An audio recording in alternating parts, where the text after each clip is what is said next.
Welcome to another Hump Day Real Estate with Kendell and the DMV. Hope you all are ready for this. Hope you all are enjoying so far this Turkey Day Eve. I am Marcellus Kendell III, your host. And today we're talking about getting rich quick with real estate. I know some of you folks have been interested in talking about that, but I got a plot twist for you. There is no get rich quick in real estate. There's a lot of work that takes place. As much as you may see folks who are in real estate and you may believe that these folks have come out of the woodworks and have gotten to where they are, you're totally mistaken. Can you make a lot of money in real estate? Yes, you can. Does the money come quickly? Not for sure. There may be some instances where folks got lucky and just was in the right place in the right time and made some quick money. But as far as becoming millionaire, billionaire quickly in the real estate arena, I don't think so. If anybody out there knows somebody, please add it in my comments that they jumped into real estate and became a millionaire or billionaire instantly. I can almost bet you that anybody or any book that you've read or anyone that you can actually go and research, you'll find that these folks were playing in the real estate arena for years, basically building wealth.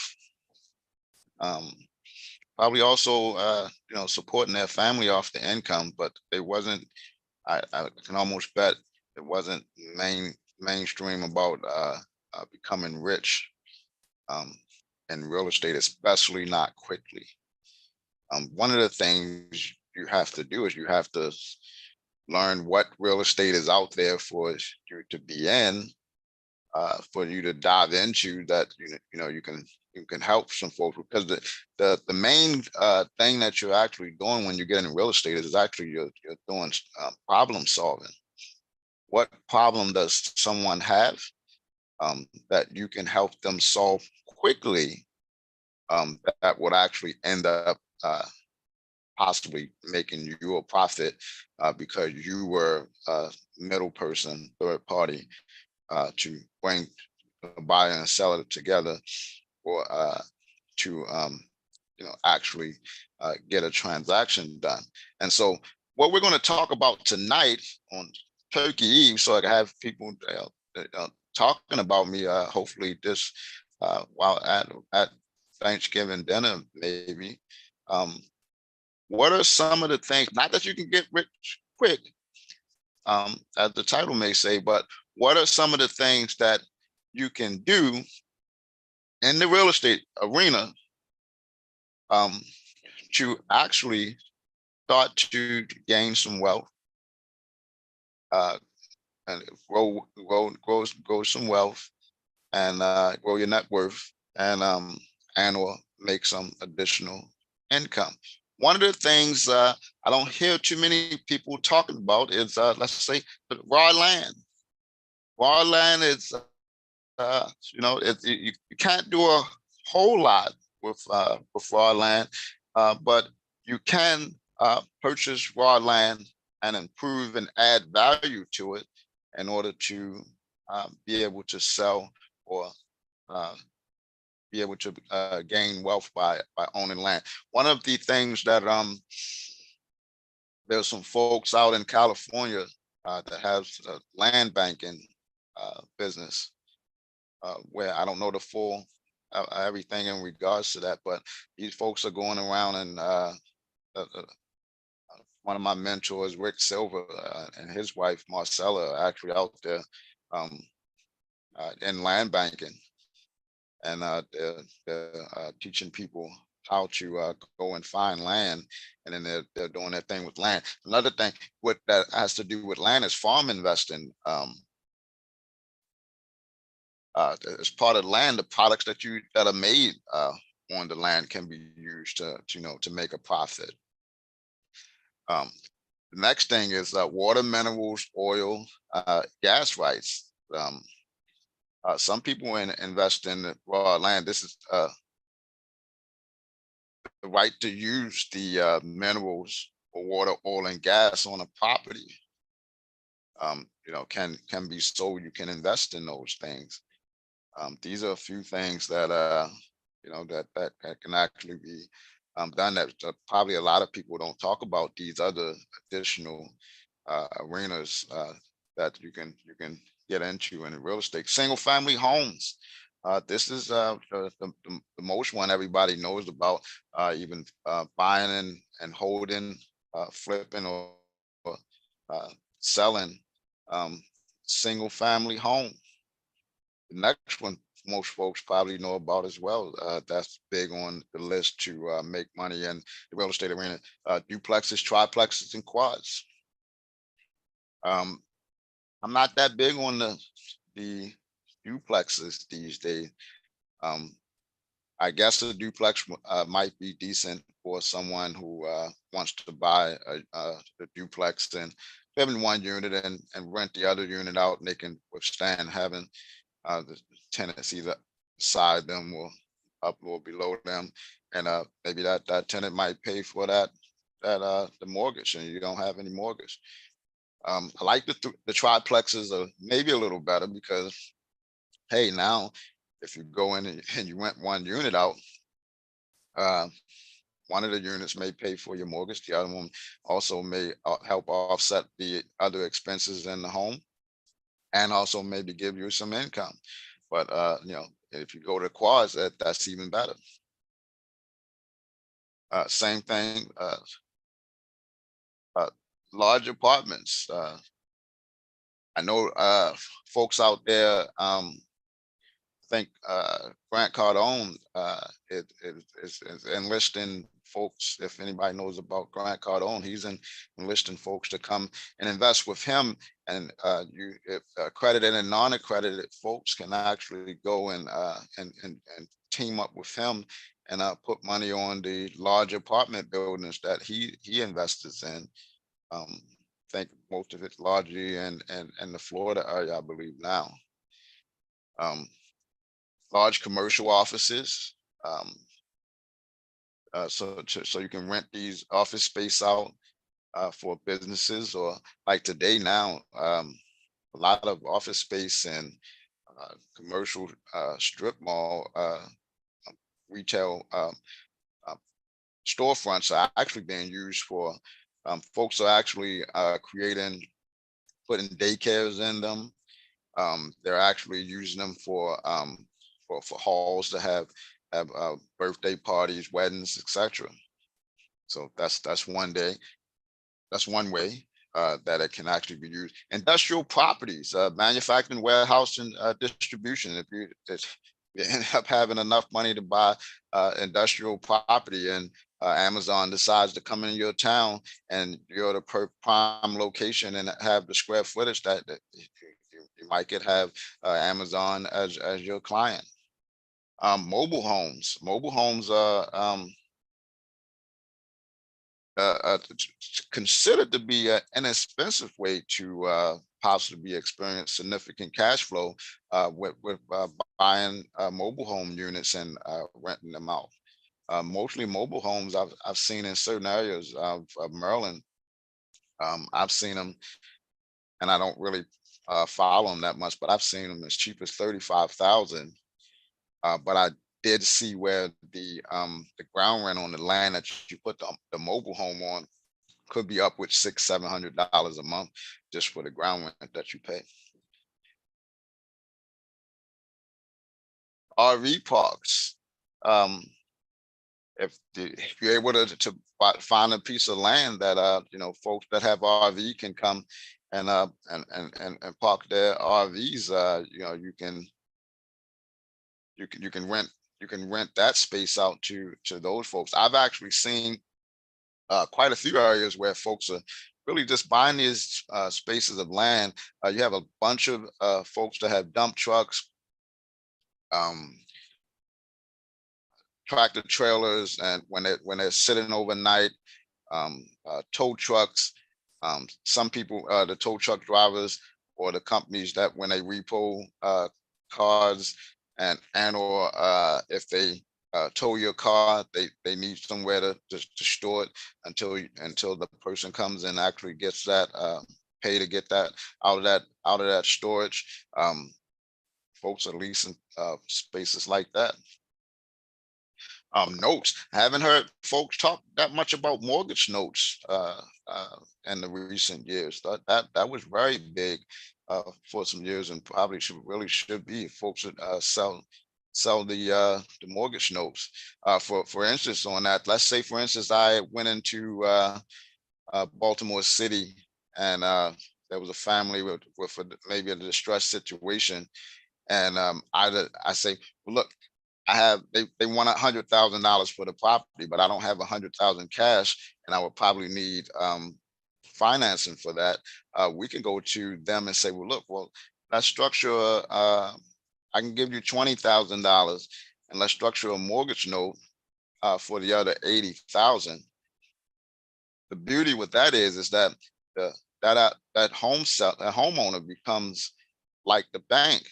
And we could set whatever interest rate and terms on the payment as we like. And the other thing is, folks sell those notes, so you could find some folks that's in the business of buying notes, and they will buy the notes from you. And they may take it. A lot of times, I think when the notes are actually sold, they're sold at a discount. But then that allows. Let's say, for instance, they got 20,000 from me already, and then I go and then they go and somebody wants to buy the note from them, and I say they buy the note for 60,000. Well, they still made $80,000 off the property. And then you got a question: how long did they hold the note before they sold it? So if they held the note for a while, and the interest that they were making off of me from making the payments, you add that, you calculate that into the equation. So that's another way to make money in the real estate arena. Again, won't guarantee to make you rich, but you can start building some wealth. Another one everybody's in is the fix and flip. Now, this one, I was just talking to a friend of mine earlier. This one, there's money to be made in this one, but I think a lot of folks out there are not showing the true numbers and profits that they're actually making doing these flips. Cost of material and labor is so high. If they don't have their own cash, and it's to get a deal, especially within the last couple of years, it's just been rough. And the number one thing I don't think people think about is, and a lot of these flip investors don't talk about it. They just look good in their cars or whatever when they pull up. But what they don't show you is that after all those expenses, paying contractors, paying all of the interest to the hard money lender, or any lender, if you will, if there's any unforeseen stuff that happened that cost that flipper an additional $20,000, that comes out as net profit. And then along with that, now you also, in most cases, some try to do for sale by owners, sell it themselves. But if they don't have success with that, they end up calling a real estate agent, and it can pay upwards 5-6%. And so now you have that expense. So let's just say, the guy went out and he was looking to sell a house for 100,000. He bought it for 40, and he put 30 or 40,000 in it, and now he has $20,000 left. He has to now pay 5% to the real estate agent. which is about $5,000, and I did 15,000. But the thing he said, oh, I made some money. Problem is, where's your money for the capital gains tax? Well, I'm not even going to talk about the percentage. I just want to say, just throw a percentage out there. Whatever the percentage out there comes off of that number. I've never heard people talk about capital gains tax. These flippers are saying they're making all of this money. I'm not saying they don't make money. I'm just saying that, at the end of the day, what's that true net? Did you really make $20,000 off that property? Did you really make $50,000 off that property? Again, we're not being negative about any of these things. These are things that you can build wealth. You can get, you can make a living possibly doing, but we're just having a conversation here. This is something that you haven't thought about, that you didn't know. Hopefully I'm sharing something with you to enlighten you just a little bit. Wholesaling. A lot of folks are in the wholesaling these days. I'm I'm get beat up a little bit, but I don't really care for wholesaling. I'm gonna give my a true opinion on here. As a realtor myself, I don't understand why anybody would allow for somebody to come in their house that's not a professional, that's not licensed, to come in and offer them a price on a home that might be less. That is going to be less than what they could actually sell the home themselves for. They could go and be a for sale by owner and find a way to sell the house themselves and save money. And don't get me wrong, it's more work. Everything is work. That's the reason why wholesale exists, because it takes the work out of it. But guess what? You have a licensed professional such as myself that you can always call, and the highest of commission that normally sold on a listing side sometimes is 6%. So I've heard where folks had deals with wholesalers, and my very first deal, and I think it was 2004, I think, or maybe a little earlier. I got a deal, and a wholesaler was made about $9,000 off of it. So how much money that came out of that seller's pocket? $9,000. But if you take that same 9,000, and so the sale price on the property that I'm speaking about was 54,000. If I charge 6%, you're talking about $3,000, a little over $3,000. See the difference? So I'm not saying anything anything is wrong. If that's what you decide to do, wholesale, that's who you decide to help sell your home. We're just having a discussion. Would love probably to get in it. Fix and flip large apartment buildings. That's I think that's might be another avenue for like a Grant Cardone, somebody that's doing some big stuff. But at some point, I would like to start talking to some folks that are doing stuff like that. I think that you in most areas, especially if you in partially decent areas, if you can get into maybe large apartment buildings, the residual income on those things have to be crazy. But you also have to be ready to get in a game where it's costing the projects are millions of dollars, not the two, three, 400,000 that are normally happening with these fix and flips. Another thing is turnkey investing. To me, that's almost the same as, if I have a multi-unit property and I sell it to you, I have tenants already in place, property management's already in place. You could actually, take over when you buy without having to start from scratch. I think that's a very good way to get in business, to start building some wealth, especially if the current landlord has all the books. He has everything. He or she has everything in QuickBooks, or everything in an Excel spreadsheet, or even in a composition notebook showing all of the payments that are being made. So if you get yourself in it, you know what your bottom line is. You're making every month, per year, what the expenses can be. Who are the bad tenants that you may have to eliminate, etc. Is there any overkill on some maintenance that has to be done? So maybe the owner has just been getting maintenance, rather than just going out and buying an energy efficient product. Maybe, when you're looking at the numbers, that'll give you an idea of that's something that you might need to do to also save you money if you go and buy that venture. Vacation rentals. A lot of folks are, uh, you know, I'm quite sure they go into all the states, but Florida is a main state for vacation rentals. Folks are doing Airbnb and all kinds of stuff with those. New construction, residential. Um, you can get into building homes with the intent to resell it. It's almost just like the flip game, but now when you go back to land, you might find somebody that has land that says, hey, I've been sitting on this land, I want to finally make some money off this land, and you go buy the land from them and you build on it. That could be a way for the real estate arena to start making some real cash. Again, to me, it's wealth building, not so much get rich quick. Could take you, years, and getting the right land and deal, uh, building in the community to really hit the numbers that you really want.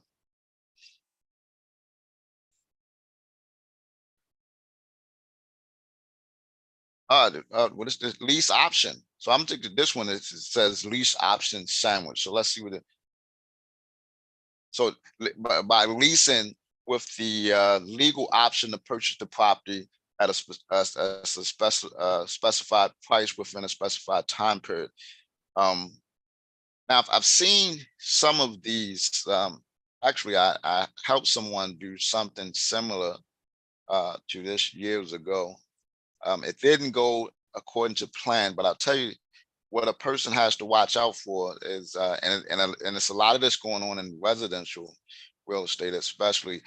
There's a lot of folks who want to buy a house, but they credit and all that stuff is not ready at this time, and they may even want to purchase what they're living in right now from the current landlord.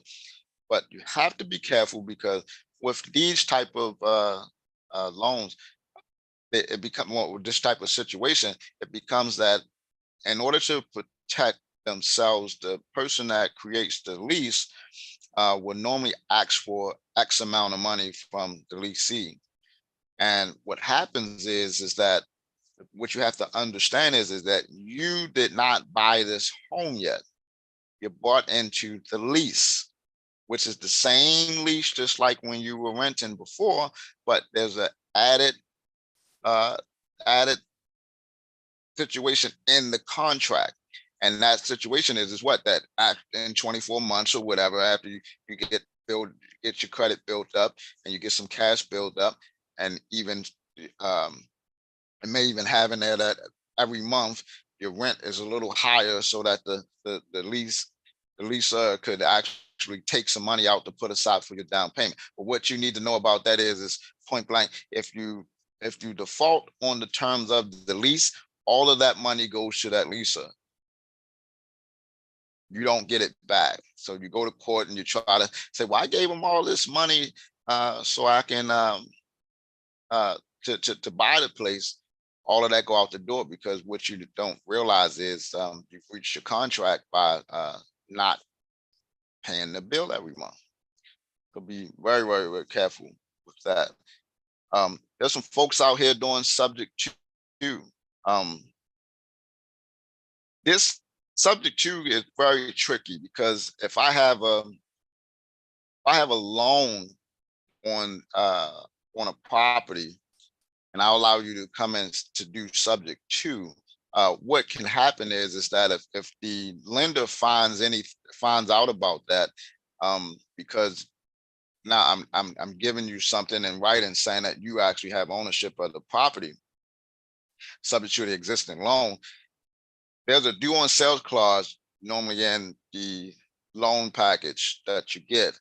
And if they come out and they find that now the whole balance of that loan is due, And so that could cause a lot of problems with that. And then, some folks probably been getting away with it, but it's a situation where you have to be careful with that.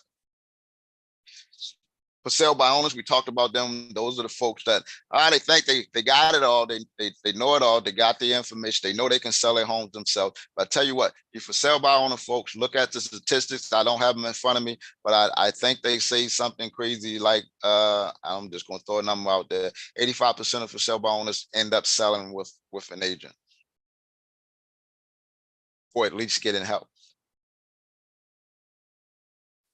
Buying REOs, foreclosures, bank, and in some markets, this arena right here made folks a little wealthy because they were, and some they were, and per se they were buying properties at pennies on a dollar. So you pay attention to the REOs, the foreclosures, and the short sales out there.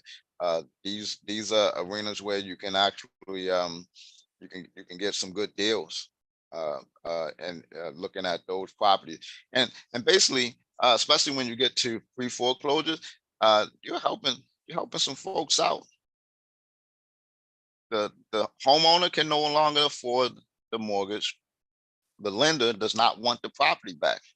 You come in and you help them negotiate a price with, and then there's a short sale negotiator that can go in and help, and you guys get the deal done. The the the um the homeowner is relieved from the stress of that lender reaching out to them trying to figure out when they're going to pay the note, and then the lender now gets to satisfy their investors, and and get from out of that house, because they don't want a house. They want the interest uh, that's being made off of those mortgage payments.